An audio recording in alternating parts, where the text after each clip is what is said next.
এটা শুধু আসলে আমার ভাইয়ের গল্প না, এটা আমাদের সবার স্বজন হারানোর যে কষ্ট, যে ব্যথা, সেই ব্যথাকে আমরা তুলে আনবার চেষ্টা করেছি। এবং আমরা স্বজনদেরকে হারাই নানানভাবে, নানান কারণে অপমৃত্যু হয় অনেক সময়। তো এই যে একজন স্বজনহারা মানুষের ভেতরে কত রকমের যন্ত্রণা থাকে, এটা শুধু আমি ব্যক্তিগতভাবে আমার ভাই হারিয়েছি সেটা বিষয় না। বিষয় হচ্ছে আমরা প্রত্যেকেই আমাদের স্বজনদেরকে নানানভাবে, নানান কারণে আমরা হারাই। এবং এই যে ভেতরের বেদনা থাকে, এটা আমরা দেখতে পাই না, শুনতে পাই না, বুঝতে পাই না অনেক সময়। সেটিকে আমরা একটু নাটকের ভেতরে নানান ঘটনার ভেতর দিয়েও এটিও একটি বড় একটি বিষয়, যেটিকে আমরা তুলে আনবার চেষ্টা করেছি। আমাদের নাট্যকার সেই কাজটি করেছেন, আমি নির্দেশক হিসেবে সেই কাজটি উপস্থাপন করবার চেষ্টা করেছি। নাটকের চরিত্রের ভেতর দিয়ে, নাটকের আঙ্গিকের ভেতর দিয়ে এই কাজটি করেছি আমরা। কি করছেন আপনি এখানে এত রাতে? খুঁজছেন? কি খুঁজছেন? এক জোড়া জুতা। জুতা? কার জুতা? আমাদের। আপনার জুতা কি করে হারালো? সে অন্য কাহিনী। কিন্তু ওই জুতা জোড়া তো এখানে থাকবার কথা ছিল। এখানে থাকলে দেখুন। নাটক হচ্ছে ভিজুয়াল পারফরমেন্স। একটা হচ্ছে মানুষের যেন দেখতে ভালো লাগে একটা, এবং নাটকের চরিত্রের ভেতরে যে কষ্টগুলো আছে, এই কষ্টগুলো যেন মানুষ অনুধাবন করতে পারে, সেইটি আমাদের মূল বিষয় ছিল। পুরো আঙ্গিকে যদি দেখেন, নাটকের কবিতা আবৃত্তির ভেতরে যেটুকু আপনারা দেখেছেন, নাটকের ইভেন আমাদের কোরিওগ্রাফির ভেতরে, এই চেষ্টাটি আমাদের সব সময় ছিল যে মূল যে থিম নাটকের, যে ভেতরের যন্ত্রণা, ভেতরের কষ্ট, সেটি যেন আমাদের দর্শকরা বুঝতে পারেন, তাদের ভিতরে যেন সেই কষ্টটাও আমরা দিতে পারি, তারা যেন ফিল করতে পারে। পদ্ম পাতায় নববর্ষার ছিটে ফোঁটা জলের নগ্ন শরীর, আমাকে যেতে হবে মুখোশ খুলে, নকল লেবাস ফেলে। দেখেছি ঘাস ফড়িং মিশে যায় ঘাসের শরীরে। হচ্ছে যে আমরা নানান সময়ে জাতীয় পর্যায়ে নানানভাবে, নানান দুর্ঘটনার মধ্যে দিয়ে, বিচার বহির্ভূত হত্যাকাণ্ডের মধ্যে নানান রকমের মানুষকে আমরা হারাই, আমরা কষ্ট পাই। তার কিছুর বিচার হয়, কিছু বিচার হয় না, সেটি আরেকটি বিষয়। কিন্তু এই নাটকের সঙ্গে হচ্ছে আমাদের সব স্বজনহারা মানুষের বেদনার কথা বলতে চেয়েছি আমরা।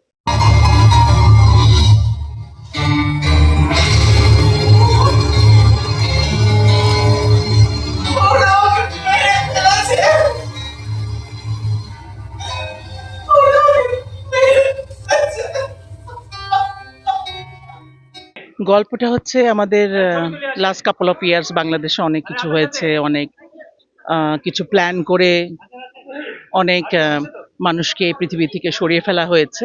সেই গল্পেরই একটা অংশ আমাদের যে নাটকের, আমাদের যে গুরু কিসলু ইমাম আহমেদ, তো উনার বড় ভাইকে মেরে ফেলা হয়েছিল ওখানে। তো সেই গল্পটা নিয়েই এটা করা।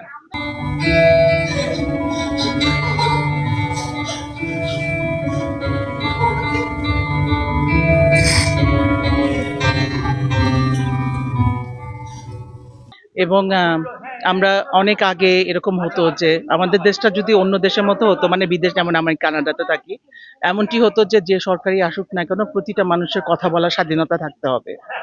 আমরা মানে যে কেউ, যেমন কানাডাতে যে কেউ আমাদের প্রাইম মিনিস্টার জাস্টিন ট্রুডোকে যে কোনো কোশ্চেন করতে পারতো, ভয় ছিল না এটাতে কোনো। কিন্তু এতদিন আমরা ভয় ছিলাম অনেক।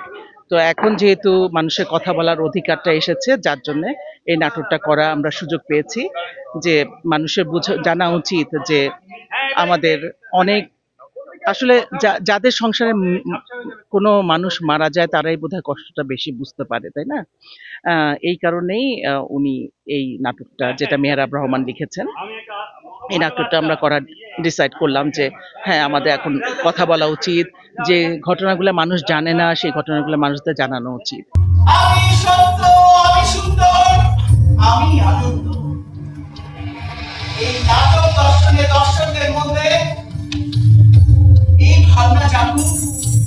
যেন তারা আমাকে অনুসন্ধান করে।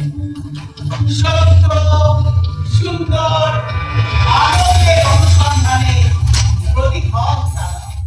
এই নাট্যদল থিয়েটার ফোকস, হ্যাঁ। তো আমি এর সাথে জড়িত হয়েছি মূলত এই নাটকের মাধ্যমে, খুব বেশি দিন না। আমি জানি যে ওনারা চমৎকার সব কাজ করেছেন। ওনারা ওনাদের প্রথম নাটকটি নূতন প্রজন্মকে দিয়ে করিয়েছেন। তাদের কি অনুভূতি, তারা দেশ ছেড়ে এসেছে, কিভাবে এসেছে, এভাবে সবসময় আমাদের দলটির যে মূল কেন্দ্রবিন্দু সেটা হচ্ছে আমরা, যেহেতু ওরা আমাদের যারা নতুন প্রজন্ম, এরা ইংরেজিতেই বেশি কথা বলে, ইংরেজিতেই স্বাচ্ছন্দ্য বোধ করে, এমন নয় যে বাংলা বলতে পারে না, কিন্তু এরা যদি এই নাটকটা বাংলা নাটক তাদের করতে দিই, করতে চাইবে না। তো এই জন্য আমার একটা পরিকল্পনা, আমি অনুবাদও করি দীর্ঘদিন, আমার ইংরেজি বই কাব্যগ্রন্থ আছে। তো আমার ইচ্ছা যে এই নাটকটি ইংরেজিতে অনুবাদ করব, অনুবাদ করে ওদের বুঝিয়ে দিয়ে ওদের দিয়ে এই আমাদের থিয়েটার ফোকসের কাজটা করবার একটা ইচ্ছা আছে। থিয়েটার ফোকস সবসময় চায় যে একটু নতুন আঙ্গিকে কিছু করা যায় কিনা এবং প্রতিবাদী কিছু করা যায় কিনা।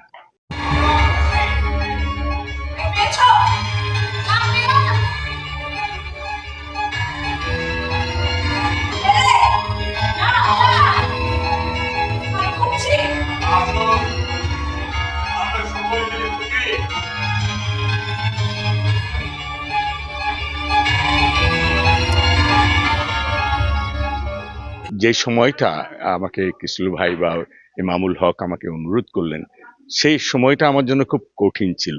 কারণ আমি তখন আমার একটা ইংরেজি বইয়ের কানাডিয়ান একটা কোম্পানির সাথে আমার চুক্তি স্বাক্ষর হয়েছে, বলেছে ডিসেম্বরের মধ্যেই দিতে হবে। এদিকে কিসলু ভাই ওর নাটকের ভাবনাটা আমাকে দিল। তো আমি এক হাতে লিখছি একজোড়া জুতা, আর এক হাতে লিখছি সেই কবিতার বই। তো স্রষ্টা আমাকে, মহান আল্লাহ পাক আমাকে করুণা করেছেন, আমার বইটা শেষ করেছি, দ্রুত এই নাটকটা আমি লিখি। যখন এই নাটক যে কিসলু ভাই বলার জন্য লিখছি তা না, আমি 2005-এ 20 বছর ওখানে, 2009-এ যখন এই ঘটনা ঘটলো, আমি অপেক্ষা করছিলাম হয়তো বিচার হবে। যখন বিচার হয় না, আমার খুব ব্যথা লাগে। যে কোনো অন্যায়ের, আমি ছোটবেলার থেকে আমি অন্যায়ের সবসময় প্রতিবাদ করেছি। আমার বাবাও ভুল করেছে কিছু, বাবা এটা ঠিক হয়নি, বাবাও এমন ভাবে মানে ওনাকে উপস্থাপন করেছি খুব মানে নরম কণ্ঠে, উনি বলেছে হ্যাঁ বাবা, প্রথম দিন মানেনি, পরদিন বলছে তুমি ঠিকই বলেছো।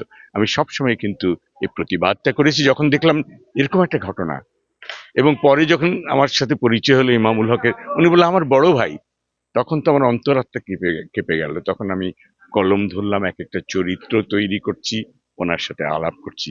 উনি প্রতিদিন ফোন করছে, আমি সেই কালকে দিয়ে দিচ্ছি। এই কালকে কাজ করতে ফেব্রুয়ারির আগে কিন্তু ওনাকে আমি দিয়েছি। ফেব্রুয়ারির 25 তারিখেই আমরা ওটা ফেয়ার ভিউ মল থিয়েটার, বিশাল, সেটা হচ্ছে যারা ওই সাদারা ওখানে মানে ইংরেজি নাটকগুলো করে, এবং সেটা অন্যরকম হল, কোনো মাইক্রোফোন লাগে না, এখান থেকে আমি কথা বলছি এবং শেষ প্রান্ত পর্যন্ত ওরকম একটা থিয়েটার হলে নাটকটা করতে পেরে ভালো লেগেছে। আর আমার এই মঞ্চে, আমি বাংলাদেশের মঞ্চে 20 বছর থাকি, তো কখনো অভিনয় করিনি। এটা আমার বড় একটা, আমি মনে করি সৌভাগ্য যে এক্সপেরিমেন্টাল থিয়েটারে দাঁড়িয়ে এই কাজটা আমি করেছি। মানে আজকের দিনও তোমার বিভিন্ন কাজ করতে হবে, মানে আজকের দিন তোমার কাছে কিছুই না। আচ্ছা ছুটি নিলে না, আচ্ছা তুমি কি করে বুঝবে, করো তো ডাক্তারি, ক্ষণে ক্ষণে ট্যাবলেট গেলাম আর ক্লিনিক করি না কিছু তো করি না। আর শুনুন, হৃদয় দিয়ে হৃদয় চিকিৎসা করতে হয়। যখন আমি লিখতে লিখতে আমার চোখে জল চলে আসতো, তখন আমি কলমটা বন্ধ রাখতাম, খাতা বন্ধ, আবার যখন একটুখানি মানে সুস্থ বোধ করতাম আবার লিখতাম। আমি গল্পের ভেতরে ঢুকে গেছি। এই নাটকটা কিন্তু অনেক বড় লিখেছি আমি।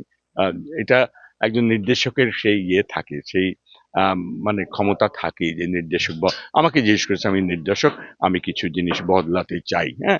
সেখানে আরো কঠিন প্রতিবাদ ছিল। সে বইটি যখন ছাপা হবে আমি হয়তো ওভাবেই ওটা করব। কিন্তু অনেক সময় মঞ্চে যখন আমরা নাটকটা উপস্থাপন করি, মঞ্চে উপস্থাপনের খাতিরে অনেক কিছুকে কেটে ছেঁটে ফেলতে হয়, তাই না? কিন্তু আমি চরিত্রগুলো ঠিক রেখেছি।